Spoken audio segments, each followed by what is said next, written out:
I died when I was 15 years old. I drowned out in the ocean. More specifically, I was out beyond the waves on a blow-up raft. It took some energy to get out there, so I'd turn around and I was facing the beach, and since it was my first time in the ocean, I didn't realize the fact that waves come in sets and they break progressively closer to the shore. And then after 7 waves, it goes back and breaks further out again. And so I'm sitting there watching these waves breaking further and further away from me, and I'm thinking, I'm just fine. I'll sit here and bob up and down and watch the world rotate for a little while. When all of a sudden I've got this wall of water coming down over the top of my head and falling in front of me. And it hadn't broken yet, so it didn't make any noise. I had no forewarning that there was going to be any kind of water involved coming down on top of my head. Didn't have a chance to catch a breath of air, hold my breath, nothing. Just suddenly found myself underwater, opened my eyes, and saw nothing but sand swirling everywhere. Had no sense of up and down, couldn't see anything. I wouldn't have known which way was up, except for the fact that I wound up landing face first in the bottom of the ocean. And when my face hit the sand on the bottom of the ocean, then I knew which way is up. So I turned around, pushed off the bottom, and bolted for the surface. And mind you, I hadn't had a big breath of air to hold me to, I broke surface and caught a breath of air only to see another wall of water come down on top of me again. Got pushed right straight back down to the bottom again. It didn't take too many of these trips, and I was pretty worn out and starting to get extremely panicked, which of course depletes your oxygen and you don't have enough of, and that whole thing kind of spirals. I'm not sure how many times I went down, but I do know that I went down one time finally and said, I don't have the energy that it takes to swim to the surface again. If I don't get to the surface this time and get air and stay on the surface, I can't do this again. I don't have enough energy left. And I broke surface and got some air, and sure enough, saw the wall of water starting to come down over my head once again, and at that point, it was as if things went into slow motion. Probably the most accurate way to put it was that my mind raced, because it seemed like time slowed down. I knew this was the last I was going to see of planet Earth, and I took a good long look up and down the beach and said, enjoy your view, because it's the last you'll see of it. And literally relived my life at that point. Only 15 years of it, but relived the whole thing. That's how much time slowed down. I went down for the last time, and I knew it was. I just didn't have the energy. There was no energy left in me to fight it.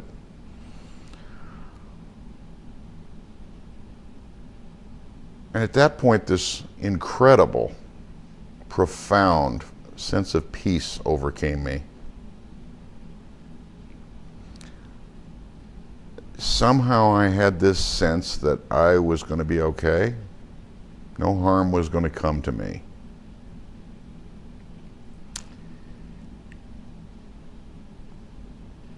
Distinctly a feeling that I was loved, which begged the question, by whom?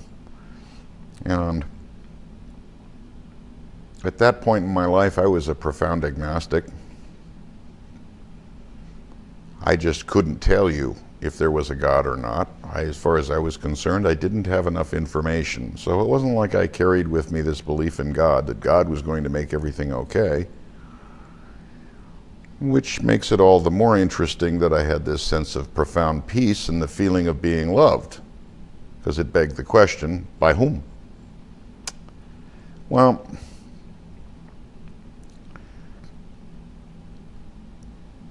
I knew I was leaving the earth, and just as if I were to say to you, picture yourself on a lake, you would draw a mental image in your mind of being on a lake. You're not physically there, you don't see it, But we tend to operate this way. We use words and then we draw pictures in our minds. If I say the word tree to you, you bring to mind a picture of a tree, and that tree is probably one of, or a composite of, every tree you've ever seen.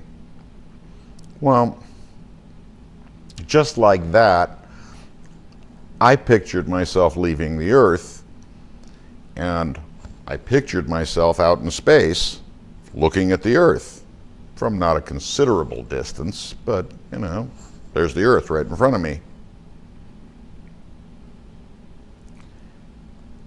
And what was so strange about looking at the Earth like that was that at that moment, you could have asked me any given moment in my life, because I just relived it, but you could have asked me any given moment in any person's life on that planet, and I could have told you. All of that information was right there. It was available. Not just any person living there now, any person that had ever lived there or ever would live there. All that information is all available. It's right there. And what kept going through my mind at this point was, oh, of course.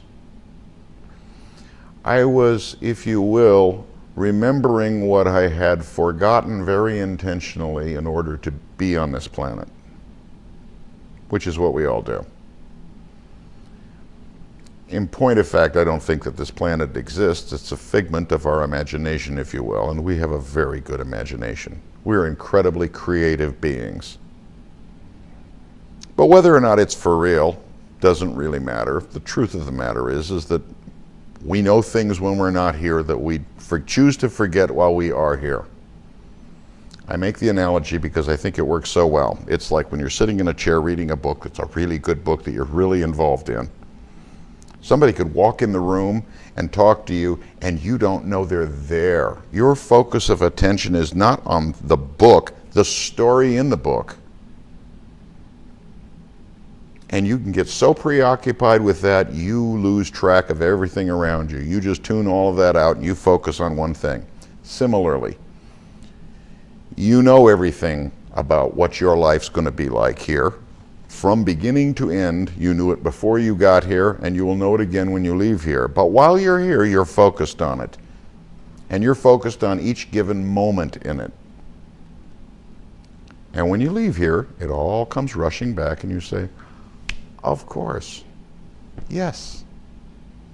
That, and it's also simple. It's very simple. What is your life like when you're not here? If you try to define it, you run into problems because it is so simple that it's best described in English as this. You are. Stop. The minute you say anything other than that, you're talking about something earthly. We don't have English for other things. And probably more important, everything there is simpler than what it is here, not more complicated.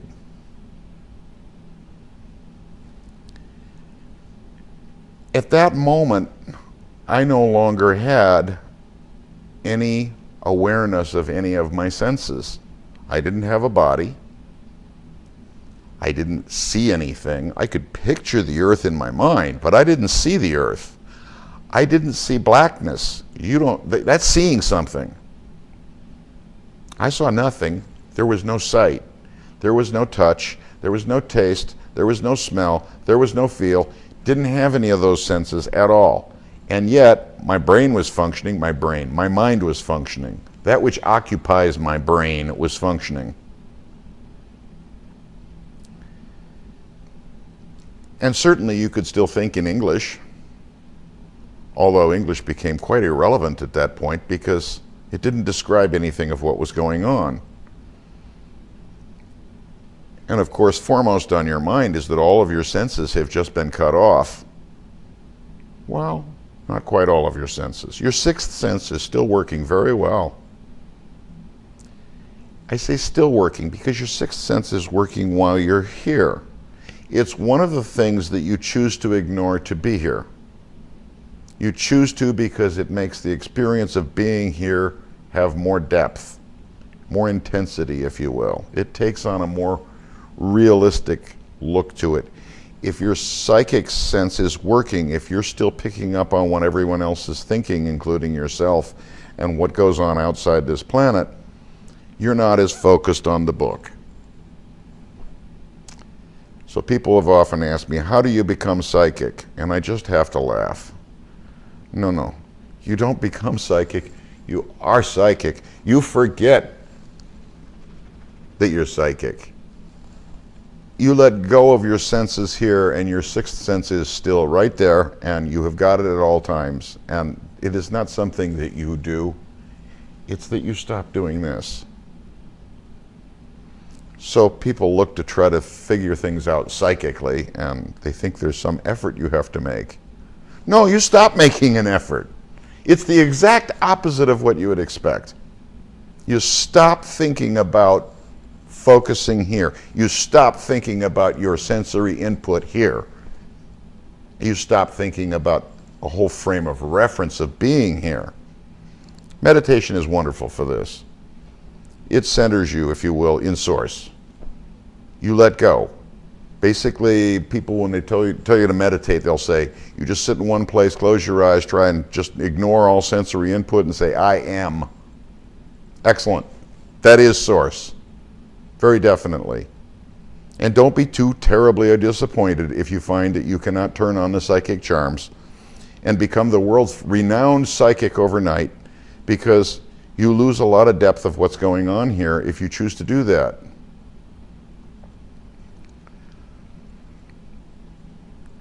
For the moment, back to where I was. I'm out in space and I'm looking at the Earth and I'm knowing what's going on with everybody's life in it. And then, because everybody has always told me, and I'm still somewhat referencing things, of course, but in earthly terms, I'm looking at it saying, well, I guess it's time for me to move on and go to the other place. So in my mind, I pictured turning away from the Earth and going out into space. In point of fact, I did not go anywhere. I was not in a space. I was not out in space. I did not head for some planet. That's the way I pictured it in my mind, because all of a sudden all your senses are cut off and you feel very disoriented, so you try to reference things in a way that you're accustomed to. And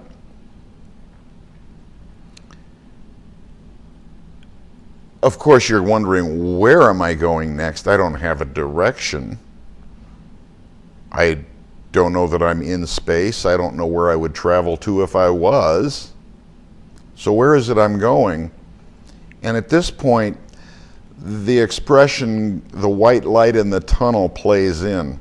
Now, mind you, you don't have any senses. You don't see anything. You don't hear anything. You don't smell anything. You don't have any space and time. Nothing exists as far as that goes. For you to go through a tunnel is patently absurd. But how else do you describe what is a psychological tunnel? Very definitely. Because all of your input's just gotten cut off. Not all of it. I sensed that I was loved. I sensed that I would be fine. Where is that coming from, and how do I go to that?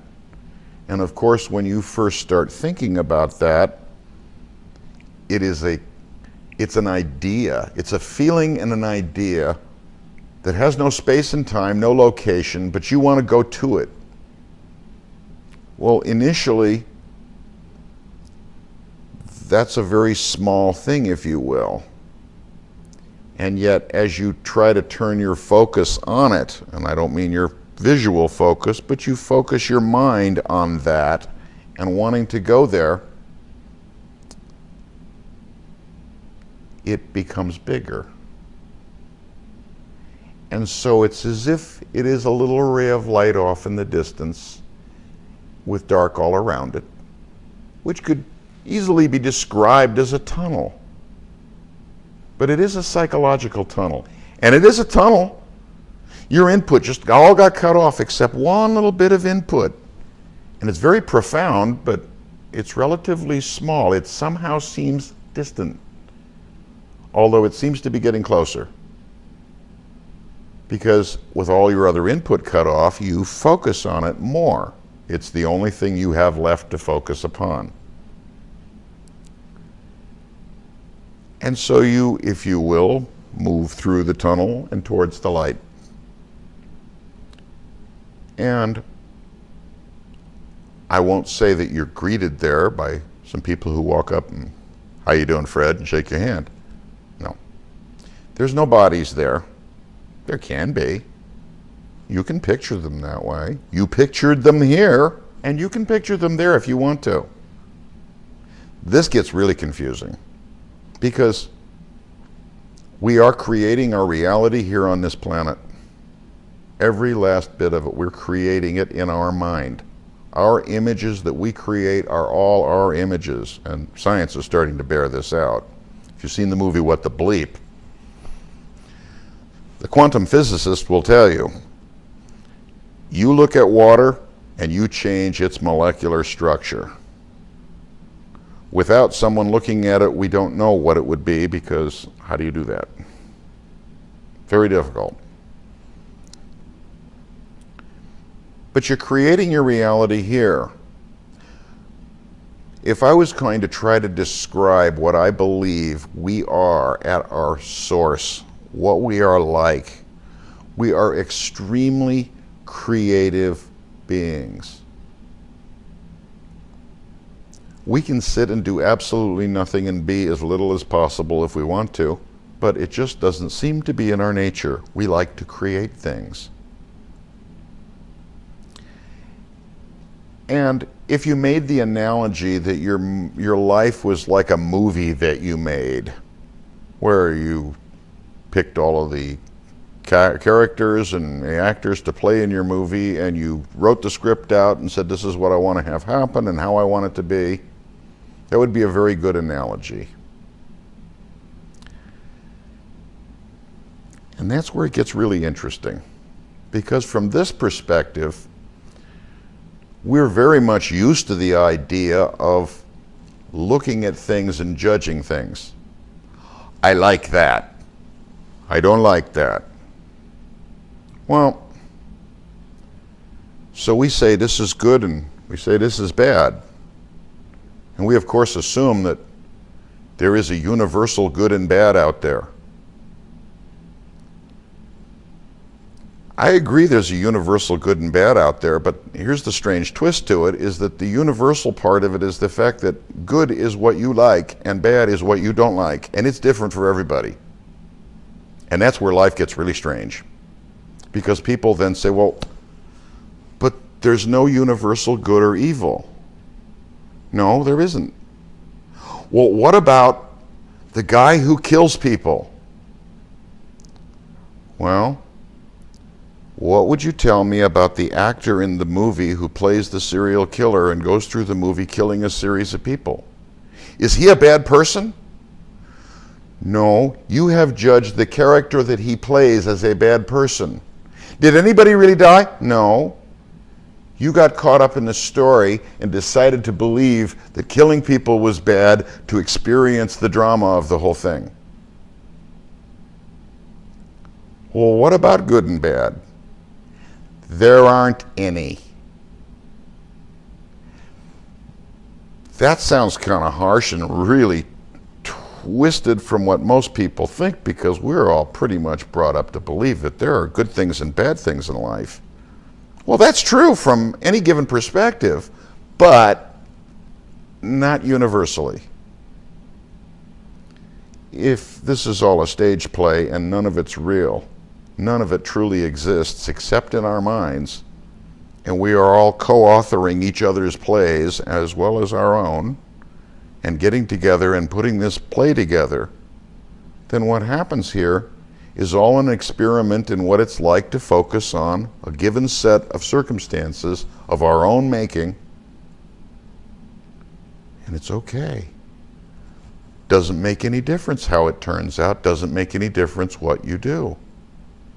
You came here to experience those things. Well, it has the distinct disadvantage that you don't get to blame everything that's gone wrong in your life on God or the devil or whoever it is you want to try to put in that little slot, if in point of fact you're the author of it all and that you agreed to it all long before you came here. It has the distinct advantage that you can never be a victim unless you chose to be one. And even then, you aren't truly a victim. You're experiencing what it feels like to be one, but you aren't. This has got a real distinct advantage to it if you think about it, because you have nothing to fear. Which is a lot better way to live your life than running around scared all the time that you could become a victim. There are things out there that could happen to you that are beyond your control.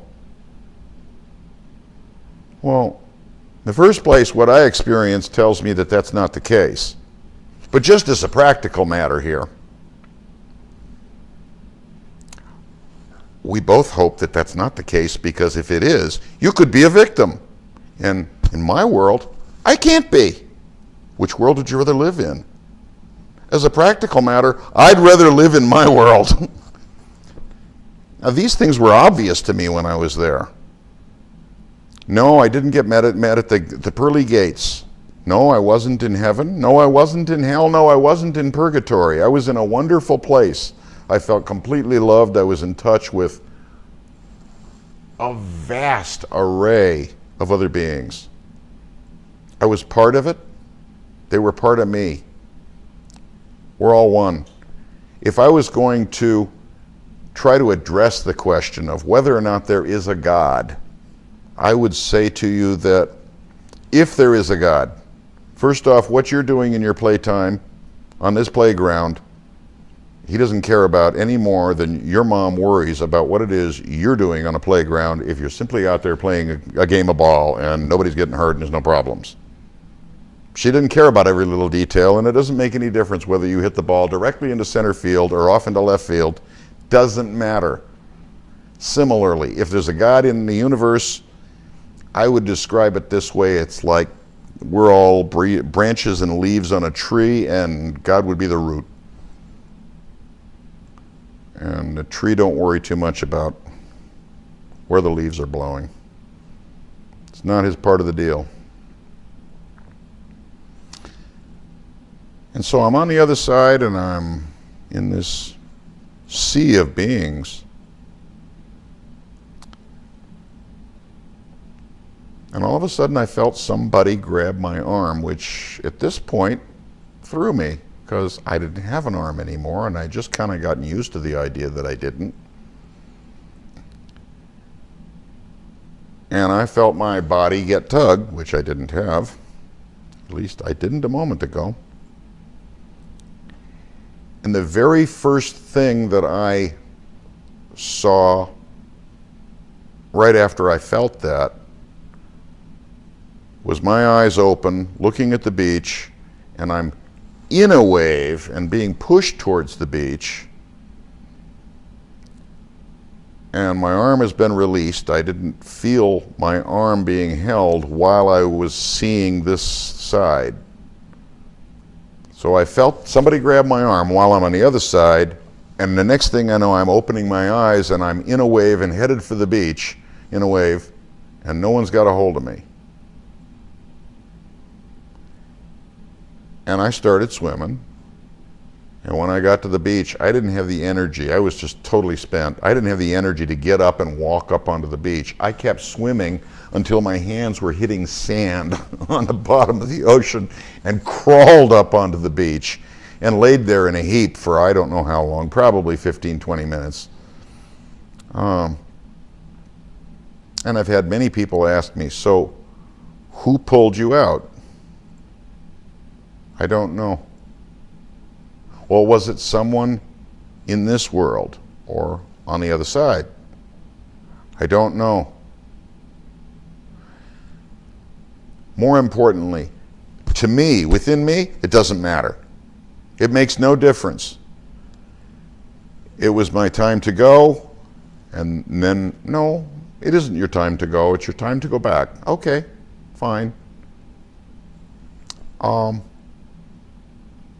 If there was someone on this side, I cannot help but believe that they would have followed me to the beach and made sure I was all right. Especially, they would at least have watched to make sure I got to the beach all right.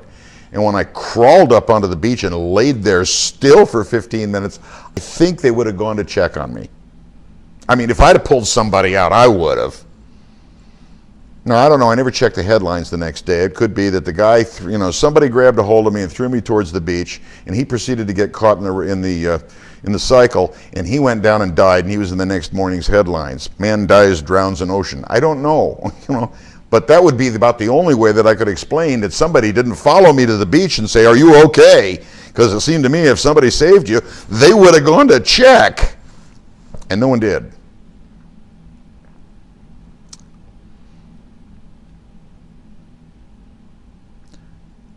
I can tell you I've never looked at life the same again.